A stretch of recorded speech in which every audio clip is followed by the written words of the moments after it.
अस्सलाम वालेकुम जी। Welcome back to my YouTube channel alma matter.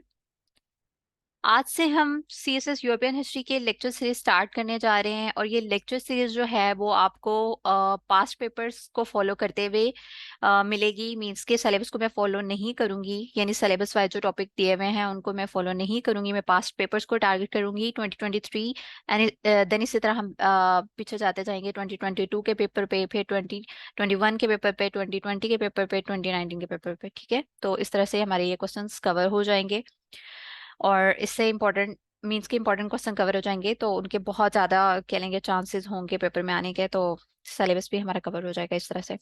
अच्छा जी, फर्स्ट क्वेश्चन है हमारा 2023 का। इसमें है continental system and why did Napoleon try to enforce it after 1806, why did he fail, explain. ठीक है, तो कॉन्टिनेंटल सिस्टम जो है ये एक कह रहे कि ब्लॉकेड था। किसके अगेंस्ट था? ग्रेट ब्रिटेन के अगेंस्ट था। क्यों था? उसकी रीजन क्या थी वो मैं आपको बताती हूँ, लेकिन इससे पहले आप कॉन्टिनेंटल सिस्टम को और क्या क्या कहते हैं उसके बारे में देख लें।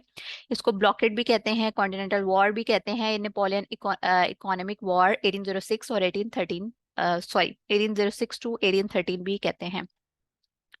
यहाँ पे एक मैंने कोट ऐड की है, ठीक है, लेकिन ये आपको मैं एंड पे समझाऊंगी, मतलब पढ़ के बताऊंगी तो आपको अच्छे से समझ आएगी। उससे पहले आप मैप देख लें। तो ये हमारे पास यूरोप का मैप है, तो इसमें हम फ्रांस और ग्रेट ब्रिटेन के बेसिकली यहाँ पे आप उनकी लोकेशन को देख लें कि यहाँ पे फ्रांस है और यहाँ पे ग्रेट ब्रिटेन है।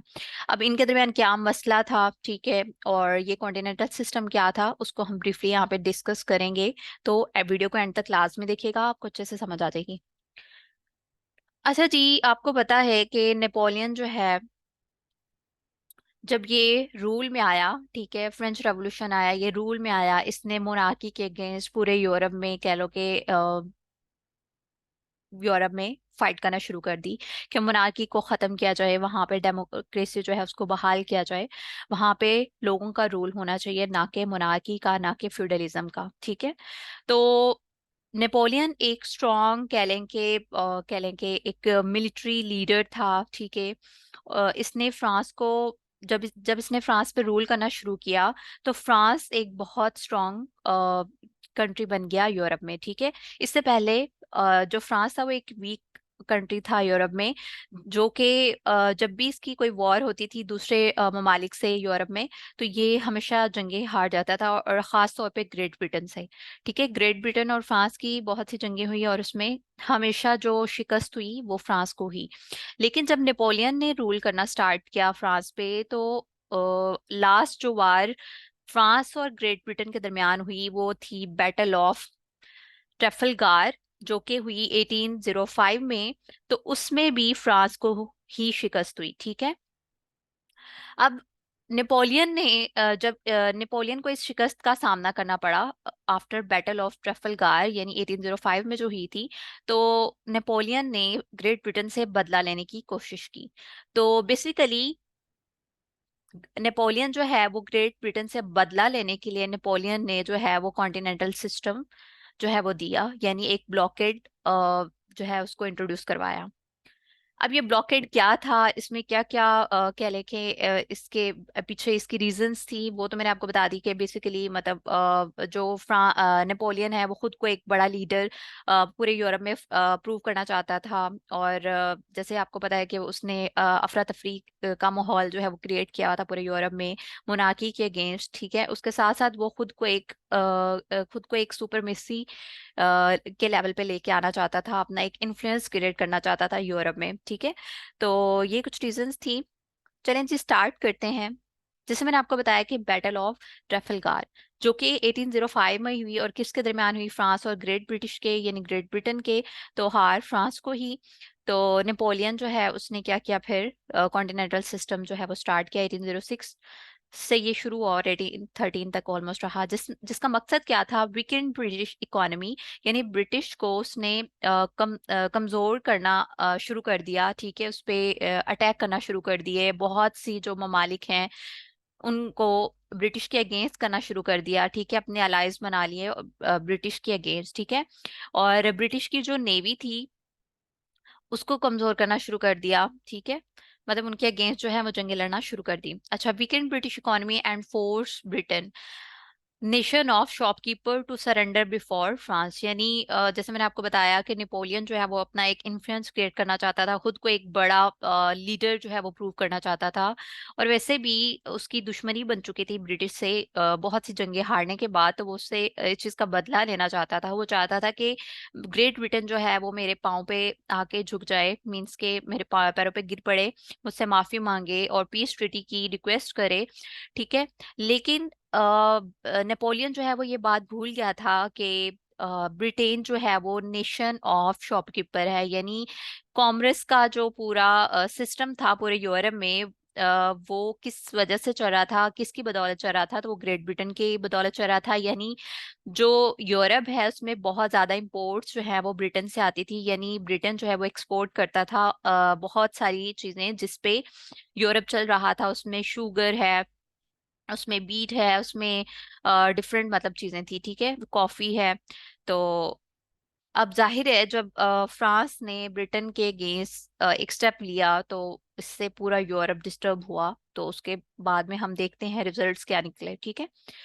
तो ये ब्रीफ सी एक स्टोरी मैंने आपको बताई। अच्छा, इसका पर्पस मैं आपको बता दूं, to ruin the trade of Great Britain, यानी जो ट्रेड करता था ब्रिटेन, ग्रेट ब्रिटेन ट्रेड करता था यूरोप के डिफरेंट ममालिक के साथ, तो वो उस ट्रेड को ख़त्म करना चाहता था ताकि ग्रेट ब्रिटेन को शिकस्त का सामना करना पड़े, मतलब वो कमज़ोर हो जाए। ठीक है। फिर क्या था जी, second point, to close European markets for Great Britain products. ठीक है, पूरे यूरोप की जो मार्केट है जहाँ पे ब्रिटेन जो है वो एक्सपोर्ट करके डिफरेंट प्रोडक्ट्स को वहां से अच्छा खासा कमा रहा था, तो वो नेपोलियन जो है ये जो ट्रेड थी ग्रेट ब्रिटेन की यूरोप में, उसको खत्म करना चाहता था, उससे रोकना चाहता था, उससे बंद करना चाहता था। थर्ड पॉइंट है to force Great Britain to beg for peace treaty. जैसे मैंने आपको बताया कि वो ब्रिटेन को कमजोर कर देना चाहता था कि ग्रेट ब्रिटेन जो मींस के कमा रहा है एक्सपोर्ट के थ्रू। तो उसके अलावा फिर इसने जब नेपोलियन ने अलायंस बना लिए ब्रिटेन के अगेंस्ट, तो मींस के ब्रिटेन को एक तरह से अकेला कर देना चाहता था और कमजोर कर देना चाहता था। फिर है जी पॉलिटिकल कंट्रोल, यानी नेपोलियन एक अपना इन्फ्लुएंस क्रिएट करना चाहता था, खुद को एक बड़ा लीडर जो है वो दुनिया के सामने यानी पूरे यूरोप में शो करवाना चाहता था। देन है जी response to the British blockade. तो ब्रिटिश का जो ब्लॉकेड है, मीन्स कि इससे जो पहले मैंने आपको बता दिया शॉर्ट में कि जो ब्रिटिश और फ्रांस की वॉर्स हुई थी तो उसमें हमेशा फ्रांस को ही हार जो है वो तस्लीम करनी पड़ी। तो ये उस सब का बदला ले रहा था। ठीक है। अच्छा जी, अब कॉन्टिनेंटल सिस्टम सिस्टम जो है इसमें कुछ हमारे पास स्टेप्स आते हैं। इसमें बर्लिन डिक्री आता है जो कि 1806 में हुआ। फिर इसमें ब्रिटिश रिएक्शन आता है, मिलान डिक्री आता है, फाउंटेन ब्लू डिक्री आती है आता है। ठीक है। मतलब ये कुछ स्टेप्स हैं, तो इन इन स्टेप्स को हम ब्रीफली डिस्कस करेंगे। अच्छा, बर्लिन डिक्री में क्या हुआ था, ये 1806 में हुआ था। इसमें क्या हुआ था कि नेपोलियन ने ऑर्डर जारी कर दिया था कि ब्रिटिश की जो गुड्स हैं उसको हम ब्लॉक कर रहे हैं, और अगर कहीं कई ममालिक जो हैं वो इंपोर्ट कर भी रहे हैं तो वो उसको इंपोर्ट ना करे अपने मुल्क में। ठीक है, यानी यूरोप में कोई भी ब्रिटिश जो गुड है उसको ना इंपोर्ट किया जाए। ठीक है, उससे ना खरीदा जाए। फिर इसने क्या किया, European ports close to British shipping. ठीक है। और नेपोलियन ने क्या किया कि जो डिफरेंट यूरोप की पोर्ट्स थी उनको ब्रिटिश की जो शिपिंग होती थी उसके लिए बंद कर दिया, ताकि ब्रिटिश की जो शिप मतलब वो कार्गोज हैं वो ना आए, यानी कोई भी ब्रिटिश की प्रोडक्ट या गुड्स हैं वो यूरोप में ना आए। इससे क्या हुआ, ब्रिटिश ने रिएक्शन शो किया। ब्रिटिश को जाहिर है स्टार्ट में तो इतना फर्क नहीं पड़ता था, तो उसने रिएक्शन शो किया। उसने कहा ठीक है, all ships are trading with France and her allies seize. उसने कहा कि ठीक है, आइंदा से हम भी अपनी कोई भी शिप जो है वो ना फ्रांस भेजेंगे और ना ही फ्रांस के जो अलाइज हैं उनकी तरफ भेजेंगे। ठीक है, हम अपनी प्रोडक्ट्स जो है वहाँ एक्सपोर्ट नहीं करेंगे। फिर उसने क्या किया जी, neutral countries ships must touch British ports before going to Europe. फिर इसने क्या किया कि ब्रिटिश ने एक रिएक्शन ये भी शो किया, उसने ऑर्डर जारी कर दिया। एक तरह से ब्रिटिश ने कहा कि यूरोप की वो वाली कंट्रीज जो कि न्यूट्रल है, जो कि अलाइज नहीं है फ्रांस के, वो अगर हमारी प्रोडक्ट्स लेना चाहते हैं तो उन्हें क्या करना पड़ेगा, उन्हें सबसे पहले मतलब कोई भी इर्द गिर्द के शिप्स हैं। ठीक है, इर्द गिर्द के जो शिप्स हैं जो कि एक्सपोर्ट कर रहे हैं मतलब इर्द गिर्द के जो ममालिक हैं उनके जो शिप्स हैं वो एक्सपोर्ट कर रहे हैं चीजें यूरोप के different neutral, even neutral countries को भी, तो उनको क्या करना होगा, उन्हें हमारे पोर्ट्स पे आके देन वहां से आगे यूरोप के न्यूट्रल कंट्रीज की तरफ जाना होगा। मीन्स के स्ट्रिक्टनेस शो की उसने। फिर क्या हुआ जी, मिलान डिक्री 1807। तो मिलान में क्या हुआ, सॉरी, मिलान डिक्री में क्या हुआ कि जो न्यूट्रल कंट्रीज के शिप्स थे उन्हें भी रोक दिया गया। ठीक है। क्या किया नेपोलियन ने क्या कहा कि जो न्यूट्रल कंट्रीज के शिप्स हैं उनको भी ब्लॉक कर दिया जाए। मींस के वो भी जो इंपोर्ट्स कर रहे हैं दूसरे ममालिक से भी, वहां से भी ना करें। देन क्या हुआ जी, फाउंटेन ब्लू डिक्रीज में क्या हुआ, Napoleon order to burn British goods. अब नेपोलियन आपको पता है कि बहुत गुस्से में था, वो तो बदला लेना चाहता था, और मैंने आपको बताया कि उसके क्या के उसका एम था, उसका क्या गोल था, वो ब्रिटिश को अपने पैरों पे झुकाना चाहता था।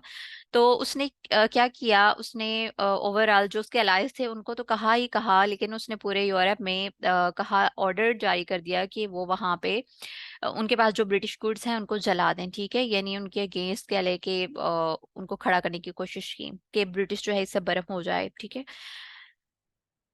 अब इसमें क्या हुआ कि पुर्तगाल जो था वो फ्रांस के अगेंस्ट था। ठीक है। और जो है वो उसने मतलब ग्रेट ब्रिटेन के साथ अलाइज जो है वो बना लिए। और स्पेन जो था, जो फ्रांस था, इसने स्पेन को अपने साथ मिला लिया और पुर्तगाल के अगेंस्ट जो है उसे खड़े होने के लिए कहा। ठीक है, मैं आपको थोड़ा सा बता देती हूँ। In that treaty Spanish king Charles four and Napoleon one outlined a proposed conquest and partition of Portugal by Spain. ठीक है। and France as a part of Napoleon ongoing attempt to isolate England. ठीक है। अब इसका result क्या निकला, definitely जब कह लो कि एक इस तरह का इन्वायरमेंट बन गया है कि जिन चीज़ों की ज़रूरत है यूरोप में, ठीक है, जो गुड्स इंपोर्ट कर रहा था यूरोप ग्रेट ब्रिटेन से, अब वो डेफिनेटली अगर नहीं आएंगी तो वहाँ पे बहुत सी चीज़ें जो है वो मुतासर होंगी। मतलब डेली लाइफ जो है जो है उस पे इम्पेक्ट्स पड़ेंगे। ठीक है। देन और भी बहुत सी रीजंस थी, तो वो हम डिस्कस कर लेते हैं।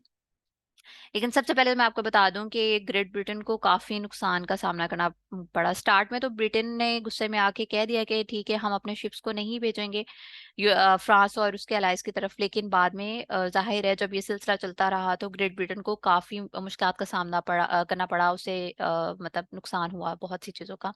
जहां वो मतलब 100 में से अगर कह लें कि जब ये कॉन्टिनेंटल सिस्टम जो है वो स्टार्ट हुआ, ठीक है, तो इसमें स्टेप बाय स्टेप जब अलाइज बनते गए तो ग्रेट ब्रिटेन की जो एक्सपोर्ट्स थी वो 50% रह गई थी, मतलब 50% से भी ऑलमोस्ट कम हो गई थी। अच्छा, अब यूरोप में क्या इसको सामना करना पड़ा। यूरोप में क्या हुआ, no foreign goods for France. मतलब फ्रांस के लिए कोई भी फॉरेन गुड्स फिर नहीं बची थी। मींस के फ्रांस कोई भी किसी भी मुल्क से फॉरेन गुड्स को इंपोर्ट नहीं कर सकता था अपने मुल्क में। वहां पे क्या हुआ, खुराक की कमी हो गई, राइज इन प्राइसेस, कीमतों में इजाफा हो गया, यानी इन्फ्लेशन हो गई, सोशल अनरेस्ट हो गया। ठीक है, पॉलिटिकल सोशल अनरेस्ट हो गया, लोग एक दूसरे के खिलाफ लड़ना शुरू हो गए। ठीक है, फिर स्मगलिंग होना शुरू हो गई, करप्शन टेररिज्म होना शुरू हो गई। द अनपॉपुलैरिटी ऑफ नेपोलियन, जाहिर है नेपोलियन ने एक बहुत बुरा इम्पेक्ट अपना डाल दिया था इस वजह से यूरोप के ऊपर और अपने मुल्क के ऊपर इवन के। तो इसकी वजह से नेपोलियन की जो है वो कह लें कि डिफॉल्ट, मतलब नेपोलियन का जो फॉल है वो स्टार्ट हो गया। देन है जी, allies gradually refuse to adhere to the continental system. तो जाहिर है जो फ्रांस ने अलाइज बनाए थे कॉन्टिनेंटल सिस्टम को लेके, यानी दूसरे ममालिक को अपने साथ मिलाया था, उन्होंने इसके अगेंस्ट जो है वो मतलब इसके अगेंस्ट खड़े हो गए और रिफ्यूज कर दिया कि वो कॉन्टिनेंटल सिस्टम को सपोर्ट नहीं करेंगे। देन पुर्तगाल रिवोल्टेड अगेंस्ट फ्रांस। पुर्तगाल ने रिवोल्ट किया फ्रांस के अगेंस्ट। ठीक है। और नेपोलियन डिक्लेयर वॉर ऑन पुर्तगाल, और नेपोलियन ने वॉर भी डिक्लेयर कर दी थी पुर्तगाल के ऊपर। तो जाहिर है इससे नेपोलियन अपने ही दुश्मन बना रहा था। ठीक है। जो ममालिक उसके साथ खड़े नहीं हो रहे थे, उसके साथ अलायंस नहीं बना रहे थे, ठीक है, नेपोलियन के अगेंस्ट बात कर रहे थे और ग्रेट ब्रिटेन का साथ दे रहे थे, तो नेपोलियन ने उनके खिलाफ जब वॉर की तो जाहिर है वो डेफिनेटली वो कंट्रीज जो है वो नेपोलियन के खिलाफ हो गई और इससे नेपोलियन की अनपॉपुलैरिटी हुई। ठीक है। अब क्या हुआ जी के causes of failure of continental system. तो अब हम बात करते हैं कि जो नेपोलियन का कॉन्टिनेंटल सिस्टम था, आखिर ये क्यों फेल हो गया, इसकी क्या रीज़न थी। तो मैं आपको यहाँ पे शॉर्ट सी बात बता दूं कि जो ब्रिटिश था, इसकी नेवल फोर्सेस जो थी वो बहुत स्ट्रांग थी। ठीक है, उनकी एक सुपरमेसी थी ओवरऑल सी में। ठीक है, तो यानी उनसे स्ट्रांग कोई भी नेवल फोर्सेस नहीं थी उस वक्त के मुताबिक। ठीक है, यानी उस दौर की हम बात करें तो 1805 टू ऑनवर्ड टू 18, मतलब नेपोलियन के दौर में स्पेशली नेवल फोर्सेस जो है उनकी एक सुपरमेसी थी। तो डेफिनेटली उन्होंने इस चीज़ को टैकल कर लिया, मींस के जो भी रिवॉल्ट्स हो रहे थे उनको उन्होंने संभाल लिया। देन क्या हुआ, इकोनॉमिक कॉन्सिक्वेंसेज ऑन यूरोप। तो यूरोप में जैसे मैंने आपको बताया ऊपर, बहुत सी हमने बातें डिस्कस की हैं, तो यूरोप को बहुत सी चीज़ों का सामना करना पड़ा। यानी उसके हालात बहुत ज़्यादा ख़राब हो गए। रेजिस्टेंस अलाइज, यानी ये रशिया और प्रूशिया जिसने साथ दिया था फ्रांस का कॉन्टिनेंटल सिस्टम को सपोर्ट किया था अगेंस्ट ग्रेट ब्रिटेन, तो उन्होंने भी रेजिस्ट कर दिया, उन्होंने भी इसको सपोर्ट करना छोड़ दिया। जाहिर है जब यूरोप में, पूरे यूरोप में गुड्स जो है वो नहीं आ रही थी, इंपोर्ट्स नहीं हो रही थी जो डेली बेसिस पे यूज होती थी, तो उसकी वजह से पूरे मुल्क के हालात मतलब पूरे यूरोप के, पूरे कॉन्टिनेंट के हालात ख़राब होना शुरू हो गए। तो जो अलाइज फ्रांस के साथ थे उन्होंने इसके अगेंस्ट, मतलब इसके अगेंस्ट खड़े हो गए, इसको रेजिस्ट करना शुरू कर दिया। फिर नेशनलिज्म की एक वेव जो है वो राइज होना शुरू होगी, लोगों में अवेयरनेस आना शुरू होगी कि नहीं ये गलत था, इस तरह।